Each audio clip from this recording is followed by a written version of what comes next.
Assalamualaikum warahmatullahi wabarakatuh. Perkenalkan, nama saya Muhammad Karsa Putra. Saya dari kelas 11 Teknologi Laboratorium Medik. Di sini saya akan menjelaskan materi tentang teks eksplanasi. Yang pertama, saya akan membahas tentang pengertian teks eksplanasi. Teks eksplanasi adalah teks yang berisi tentang proses mengapa dan bagaimana suatu peristiwa alam, ilmu pengetahuan, sosial, budaya, dan lainnya bisa terjadi. Karena peristiwa alam maupun sosial yang terjadi di sekitar kita selalu mempunyai hubungan sebab, akibat, dan tentunya memiliki sebuah proses. Yang kedua adalah tujuan teks eksplanasi. Teks eksplanasi memiliki tujuan untuk menyuguhkan informasi yang rinci terhadap para pembaca supaya bisa memahami mengenai suatu fenomena yang tengah terjadi.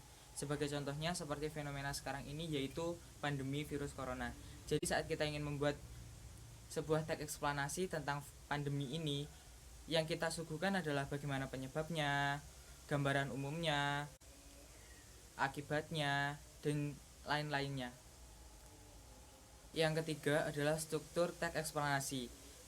Teks eksplanasi sendiri memiliki 3 struktur. Yang pertama adalah pernyataan umum, yang kedua adalah urutan sebab akibat atau deretan penjelas, yang ketiga atau yang terakhir adalah interpretasi atau opsional. Pernyataan umum adalah pernyataan yang biasanya mengenai sebuah topik yang akan kita bahas, tentang proses keberadaannya dan proses terjadinya atau proses terbentuknya. Contohnya saat kita ingin membahas tentang banjir, kita mungkin akan memberikan sedikit gambaran umum tentang banjir itu sendiri seperti pengertiannya dan proses terjadinya, lalu dilanjutkan ke urutan sebab akibat atau deretan penjelas. Yang kedua adalah urutan sebab akibat atau deretan penjelas.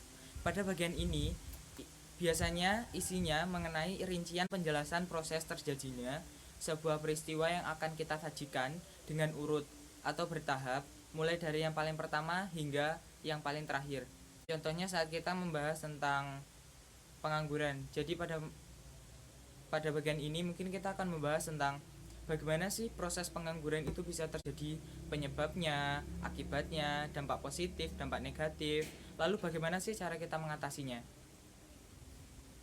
Yang ketiga atau yang terakhir adalah interpretasi atau opsional. Pada bagian ini isinya adalah mengenai kesimpulan atau pernyataan mengenai topik yang kita sudah jelaskan, yakni bisa dibilang ini adalah kesimpulan dari pernyataan umum dan juga deretan penjelas. Nah, yang dimaksud opsional adalah mungkin saat penulis ingin memberikan komentarnya sendiri atau pendapatnya sendiri pada akhir paragraf. Yang keempat adalah ciri-ciri dari teks eksplanasi. Yang pertama adalah semua informasi yang disampaikan di dalam teks ialah berdasarkan fakta atau faktual tanpa adanya tambahan opini dari penulis. Jadi bisa dibilang bahwa semua yang tertulis di dalam teks eksplanasi ini semuanya berdasarkan fakta tanpa adanya tambahan apapun. Yang kedua adalah topik yang dibahas di dalamnya ialah fenomena yang berhubungan dengan ilmu pengetahuan atau bersifat ilmiah, seperti contohnya banjir, pengangguran, kemiskinan, lalu kekerasan, dan lain-lain. Yang ketiga adalah jenis teks ini bersifat informatif dan tidak berusaha untuk mempengaruhi pembaca untuk mempercayai hal-hal yang dibahas dalam teks eksplanasi ini. Karena seperti ciri-ciri yang pertama, teks eksplanasi ini berdasarkan fakta. Jadi yang diberikan oleh penulis adalah berdasarkan fakta. Jadi itu tergantung pembacanya ingin percaya atau tidak, karena yang disuguhkan adalah fakta dan tidak adanya imbuhan apapun. Yang keempat adalah struktur teksnya terdiri dari 3 jenis, yakni pernyataan umum, deretan penjelas atau urutan sebab akibat, dan yang terakhir adalah interpretasi ataupun opsional. Selanjutnya adalah manfaat dari teks eksplanasi. Nah, dengan membaca teks eksplanasi tentunya akan menambah ilmu bagi pembaca. Nah, contohnya saat pembaca tidak mengetahui apa sih yang dimaksud dengan global warming atau pemanasan global. Nah, mungkin pembaca akan mencari di sumber internet apa sih yang dimaksud dengan global warming. Nah, tentunya mungkin akan bermunculan teks eksplanasi yang sudah diunggah di website Google. Nah, mungkin dengan begitu pembaca akan mengetahui apa sih yang dimaksud dengan global warming, dengan disertai dengan penyebabnya, akibatnya, dan juga bagaimana sih proses terjadinya global warming tersebut. Materi terakhir yang ingin saya bahas tentang teks eksplanasi adalah kaidah kebahasaannya. Yang pertama adalah memuat informasi berdasarkan fakta. Jadi, ciri utama dari teks eksplanasi adalah menjelaskan sesuatu sesuai dengan fakta. Dengan demikian, penulis harus benar-benar mengetahui peristiwa yang diceritakan dengan pasti karena ditulis dengan berupa fakta dan bukan karangan belaka. Yang kedua adalah fokus pada hal umum atau generik dan bukan partisipan manusia, non-human partisipan, contohnya seperti gempa bumi, banjir, tanah longsor, dan lain-lain. Yang ketiga adalah membahas informasi yang bersifat ilmiah, yakni contohnya sebagai pandemi corona, global warming, dan masalah yang lain. Yang keempat adalah teks eksplanasi ini bersifat informatif dan tidak berusaha untuk mempengaruhi pembaca untuk mempercayai hal yang telah dia baca.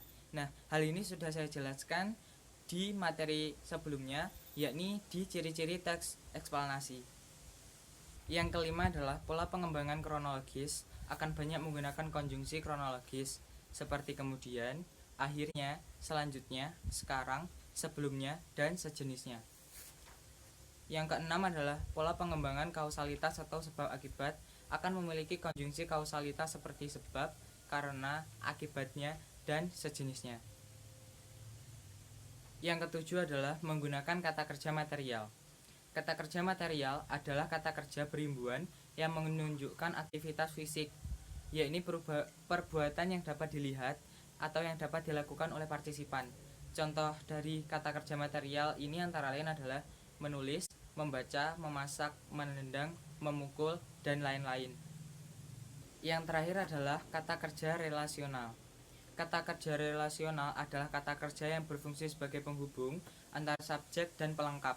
Sebuah kalimat yang mengandung kata kerja relasional harus mengandung pelengkap. Jika tidak, maka kalimat tersebut akan terlihat rancu atau tidak pas. Contoh kalimat yang mengandung kata kerja relasional adalah, contohnya, Tegar merupakan ketua kelas. Pada kalimat ini, Tegar sebagai subjek merupakan sebagai kata kerja relasional dan ketua kelas sebagai pelengkap. Pelengkap pada kalimat ini juga berperan sebagai objek. Yang kedua adalah Erika memiliki laptop berwarna putih. Pada kalimat ini, Dimas sebagai subjek memiliki sebagai kata kerja relasional dan laptop berwarna putih sebagai pelengkap sekaligus objek. Berhubung pembahasan tentang materi teks eksplanasi yang ingin saya bahas sudah saya bahas semua, maka sekian dan terima kasih. Apabila ada kurang lebihnya saya mohon maaf. Wassalamualaikum warahmatullahi wabarakatuh.